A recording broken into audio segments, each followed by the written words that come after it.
आज coordinate geometry में हम डिस्कस करेंगे if two lines are parallels and या टू लाइंस आर परपेंडिकुलर। इसके पहले हम डिस्कस किए थे कि अगर दो लाइंस पैरेलल्स है या परपेंडिकुलर्स है, अगर पैरेलल्स है तो उनका स्लोप्स इक्वल होंगे और अगर परपेंडिकुलर है तो स्लोप का जो प्रोडक्ट है वो -1 के बराबर होगा। ठीक है ना, ये कॉन्सेप्ट हम आपको डिस्कस किए थे। अब आप देखिए, आज हम डिस्कस करेंगे अगर टू लाइंस आर पैरेलल्स या परपेंडिकुलर्स। अगर दो लाइंस पैरेलल है और परपेंडिकुलर है तो इसका बहुत ही क्विक फार्मूला है। बहुत आसानी से इसका क्वेश्चन सेकंडों में सॉल्व कर सकते हैं, इतना आसान तरीका इसका। हम दो पैरेलल लाइन चले लेते हैं, a1x plus b1y plus c1 equal 0, ये पहला लाइन, और a2x plus b2y plus c2 equal 0, ये दो लाइन्स है। ध्यान दीजिएगा,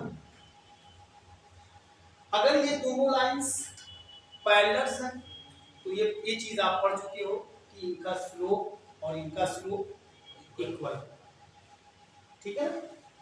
अगर ये दोनों लाइन परपेंडिकुलर है तो इसका स्लोप और इस लाइन का स्लोप का प्रोडक्ट -1 के बराबर। बहुत सिंपल तरीके से आता। अब हम आपको रिलेशन आज बताएंगे कि अगर दो लाइंस पैरेलल या परपेंडिकुलर्स है तो ये जो x और y का कोफिशिएंट है, तो x और y के कोफिशिएंट में क्या रिलेशन है वो चीज मैं बताऊंगा, और इस रिलेशन से आप बहुत ही आसानी से क्वेश्चंस को सॉल्व कर लेंगे, क्विक तरीके से आप सॉल्व कर लेंगे। एक रिलेशन पहले बताता हूं। अब मान लेते हैं कि two lines 1 and 2 are parallel. अगर ये दोनों लाइंस पैरेलल हैं, क्या इसका रिलेशन है? इसका रिलेशन ये कि x का जो कोफिशिएंट है उसका रेशियो यानी a1/a2 इक्वल y का जो कोफिशिएंट है उसका रेशियो इक्वल। ये बहुत ही आसान, ये रिलेशन। अगर दो लाइंस पैरेलल है तो ये रिलेशन। दूसरा देखिए, अगर lines first and second are perpendiculars, अगर लाइंस 1 और लाइंस 2 परपेंडिकुलर्स यानी एक लाइन दूसरे लाइन के परपेंडिकुलर, तो क्या रिलेशन होगा कोफिशिएंट का? बहुत आसान, इसका रिलेशन होगा कि a1 a2 का product a1 multiply a2 plus a1 a2 का प्रोडक्ट प्लस b1 b2 का प्रोडक्ट इक्वल 0, ये इसका रिलेशन। अब इस रिलेशंस के लिए एक एग्जांपल लेते हैं और उस एग्जांपल का क्वेश्चंस बड़े आसानी से आप सॉल्व कर सकते हैं। देखिए, एक एग्जांपल लेते हैं। एग्जांपल क्या है?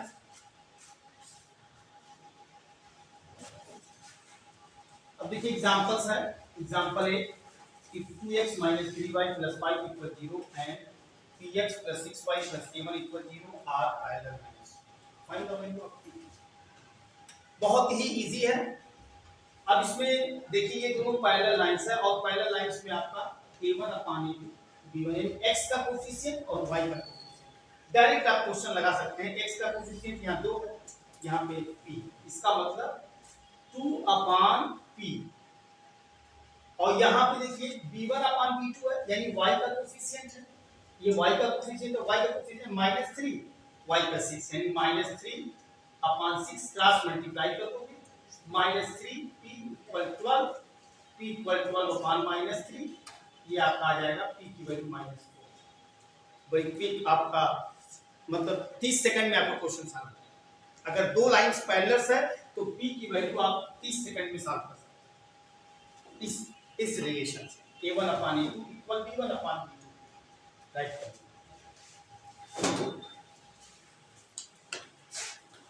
सही है ना? देखिए एग्जांपल 2 में,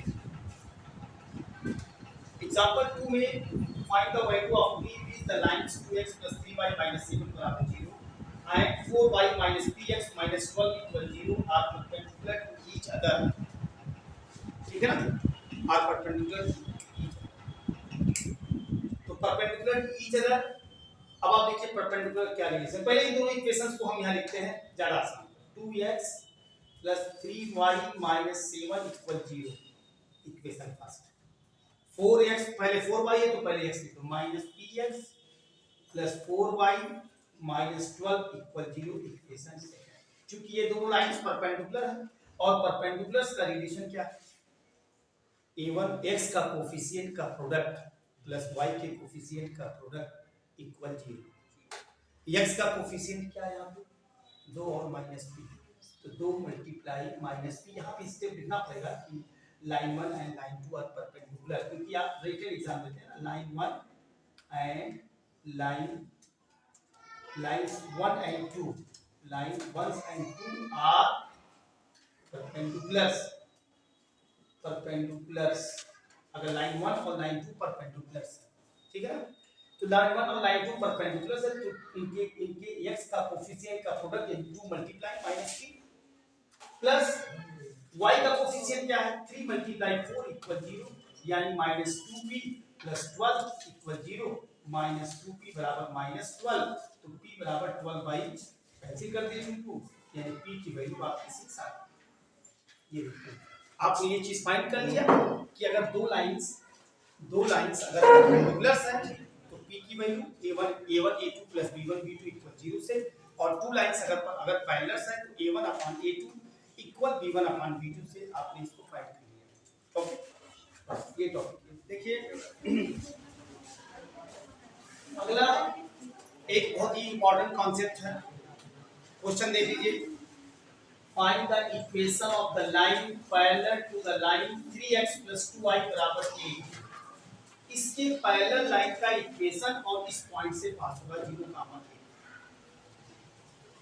से पास होगा। इसका भी एक बहुत ही आसान मेथड है, आप 30 सेकंड में इसको भी आप सॉल्व कर सकते हैं। इस कॉन्सेप्ट को पहले हम समझें, इस कॉन्सेप्ट को हम समझ रहे हैं। मान लीजिए एक लाइन है, ये दोनों लाइन L1 और L2 है, और ये दोनों लाइन पैरेलल, लाइन L1 और L2 पैरेलल है।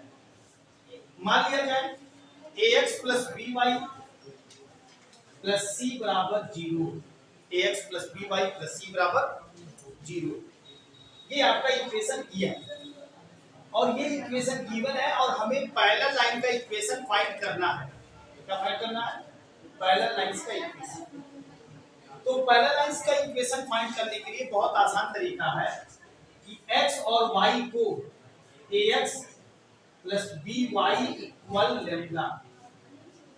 देखिए बहुत आसान है कि x y को ले लें, चाहे जो साइन के साथ हो, चाहे फ्रैक्शन यहाँ पे चाहे प्लस हो या माइनस हो, यहाँ पे 1/2 हो, 1/3 हो, 2 हो, माइनस कुछ नहीं, ये जो x y के साथ पूरा लिख लीजिए और बराबर लैम्डा लिख लीजिए। लैम्डा एक constant. Where is lambda? Lambda is constant. Lambda is a constant. Where is lambda? Lambda is a constant. ठीक है ना? कांस्टेंट में भी दो तरह की कांस्टेंट है, ये मैं आपको अगले क्लास फर्स्ट ईयर में बताऊंगा। एक आर्बिट्रेरी कांस्टेंट होता है और एक का नाम है फिक्स कांस्टेंट होता है। एक कांस्टेंट जो बदलता रहता है और एक कांस्टेंट जो कभी नहीं बदलता है। इसका कॉन्सेप्ट हम फर्स्ट ईयर क्लास में डिस्कस करेंगे। ये बहुत डिटेल इसका स्टडी होगा। कोऑर्डिनेट एक बहुत बेहतरीन ब्रांच है मैथमेटिक्स की, और बहुत इंटरेस्ट लगता है। देखिए लैम्डा एक कांस्टेंट है, इसका मतलब ये हुआ, ये आपका आप ये लिख सकते हैं कि equations of a line parallel equation of a line parallel to ax + by + c बराबर 0। देखिए ध्यान से, ये एक लाइन है जो इसके पैरेलल का इक्वेशन फाइंड करना है, और इसके पैरेलल लाइन का इक्वेशन क्या है, ये चीज ax + by = लैम्डा, ये पैरेलल लाइंस का इक्वेशन है। बहुत आसान, पैरेलल लाइन का इक्वेशन निकालना, x y को आप लिख करके लैम्डा के बराबर, बात को लैम्डा के बराबर करते हैं, बाद को माइनस लैम्डा प्लस लैम्डा बराबर 0, वो भी बात सेम, बोथ आर सेम। आप इस तरीके से लगाएंगे आपका वही आंसर आएगा, उस तरीके से लगाएंगे आपका वही आंसर आएगा। इसमें बहुत दिमाग लगाने की जरूरत नहीं कि नहीं सर हमारे बोले कि प्लस लैम्डा बराबर 0, इसमें कोई अपना दिमाग लगाने की जरूरत नहीं, ठीक है ना, दोनों सेम। अब आपने एग्जांपल जो देखा, एग्जांपल क्या है, find the equation of line, ये इक्वेशन गिवन है, देखिए ये गिवन है, और इसके पैरेलल लाइन का इक्वेशन फाइंड करना। तो पहले इस इक्वेशन को लिख करके इक्वेशन 1 लिख देंगे, देखिए बहुत आसान तरीका है। 3x + 2y = 8, ये आपका इक्वेशन 1 हमने लिख दिया, ठीक है ना, 3x + 2y = 8 हमने लिख दिया। अब इसके पैरेलल लाइन का इक्वेशन फाइंड करना है, तो पैरेलल लाइन के इक्वेशन के लिए x y चाहिए, तो अब आप लिखेंगे equation of a parallel lines, equation of a parallel line to first, यानी फर्स्ट के पैरेलल लाइन का इक्वेशन, ये जो आपका इक्वेशन फर्स्ट है, इसके पैरेलल लाइन का इक्वेशन क्या होगा कि x y को आप लिखिए, बहुत आसान है, 3x + 2y = lambda, equation number 2 कर दिया कि x y को आपने लिख दिया बराबर लैम्डा के बराबर आपने लिख दिया, ये आपके पैरेलल लाइंस का इक्वेशन आ गया। और जब आपने ये पैरेलल लाइंस का इक्वेशन आ गया, तो ये लाइन किससे पास हो रहा है, 0, 1 से, ये जो पैरेलल लाइंस है वो किससे पास हो रहा है, 0, 1 से। तो अब आप लिखेंगे कि लाइन 2, देखिए line 2 passes through the point 0, 1 से पास हो रहा है, यानी ये जो लाइन 2 आपने लैम्डा फाइंड किया है, ये किससे पास हो रहा है, 0, 1 से। अब ये पॉइंट इस लाइन को क्या करेगा, इस लाइन की इक्वेशन को सेटिस्फाइड कर देगा, लैम्डा की वैल्यू आ जाएगी, लैम्डा उसमें पुट कर देंगे, रिक्वायर्ड इक्वेशन फाइंड, ओके। अब इसी की वैल्यू आप पुट करेंगे, x की वैल्यू आपकी 0, y की वैल्यू आपकी 1 बराबर लैम्डा, यानी आपका लैम्डा की वैल्यू 2 आ गई। अब ये आप पुट कर दीजिए, putting the value of lambda in equation second. अब इक्वेशन सेकंड में आप फाइंड कर लेंगे, तो ये आपका आ जाएगा 3x + 2y = 2, या यही इक्वेशन लिख दीजिए, या 2 को ट्रांसफर कर लीजिए, -2 = 0, ये आपका पैरेलल लाइंस का इक्वेशन फाइंड, बस समझ गए। तो इस तरीके से ये कॉन्सेप्ट है, एक लाइन है, इसके पैरेलल लाइन का इक्वेशन x y का कोएफिशिएंट बराबर लैम्डा, ये कॉन्सेप्ट है।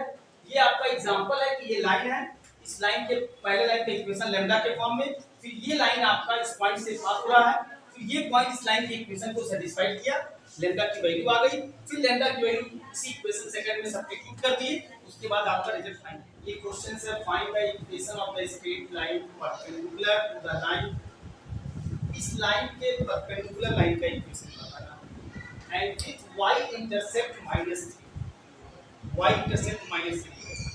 तो पहले परपेंडिकुलर लाइन का कांसेप्ट देखें, इसका कांसेप्ट हम बता देते हैं। इसका कांसेप्ट क्या है, कोई एक लाइन है, मान लिया जाए एक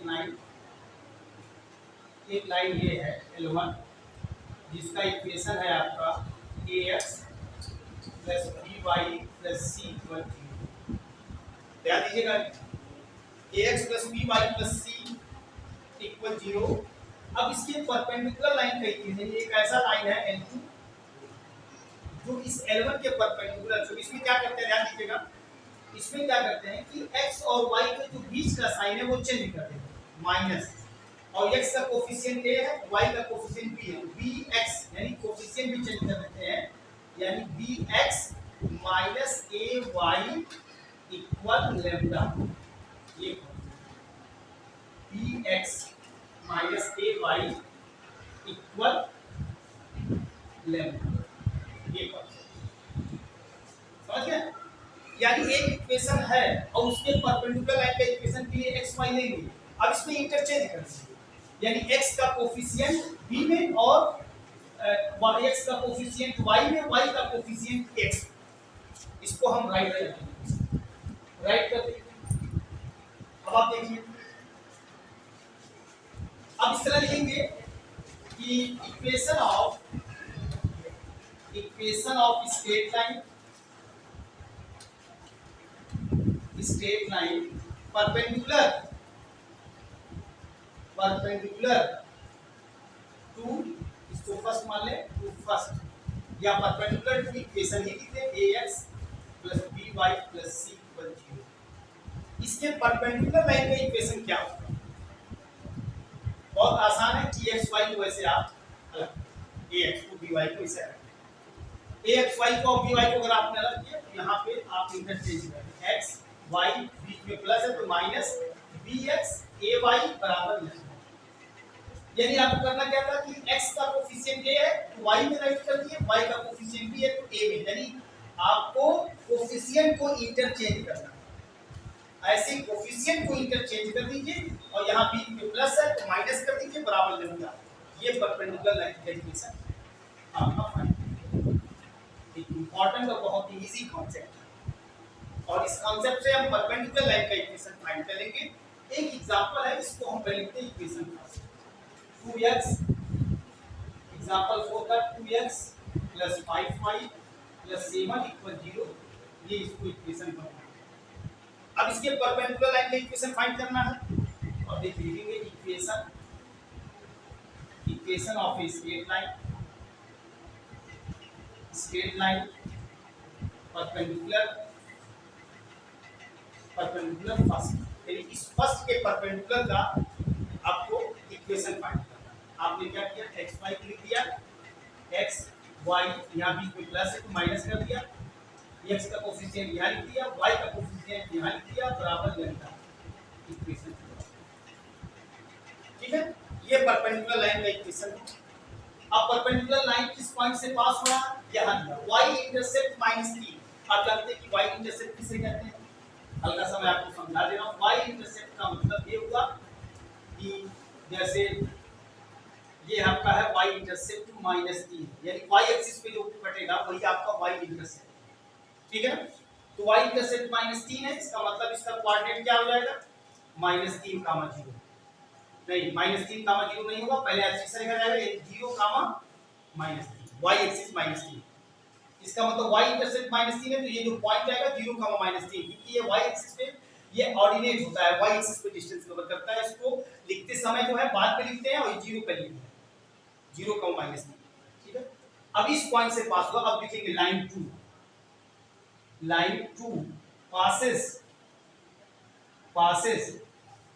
passes through the point 0, -3 से पास होगा।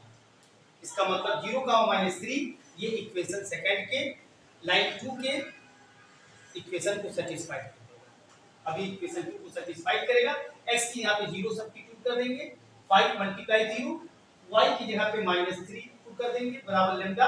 हमेशा नेगेटिव वैल्यू सब्स्टिट्यूट के समय ब्रैकेट यूज करते हैं। जब भी नेगेटिव वैल्यू किसी इक्वेशन में सब्स्टिट्यूट करो या पुट करो, वहां पे यूज ऑफ ब्रैकेट, हम ब्रैकेट का यूज करते हैं, वरना कहीं कहीं माइनस का फाल्ट हो जाता है तो क्वेश्चन आपका गलत हो जाता है। एक माइनस पे आपको ध्यान देना। तो ये 0 हो जाएगा और ये +6, यानी लैम्डा की वैल्यू आपकी 6 आ गई। लैम्डा की वैल्यू 6 आ गई, इक्वेशन सेकंड में पुट कर दीजिए। तो putting the value of lambda in equation second में 5x - 2y, लैम्डा की वैल्यू 6, या तो ट्रांसफर कर दीजिए, 5x - 2y - 6 = 0, ये आपका इक्वेशन फाइंड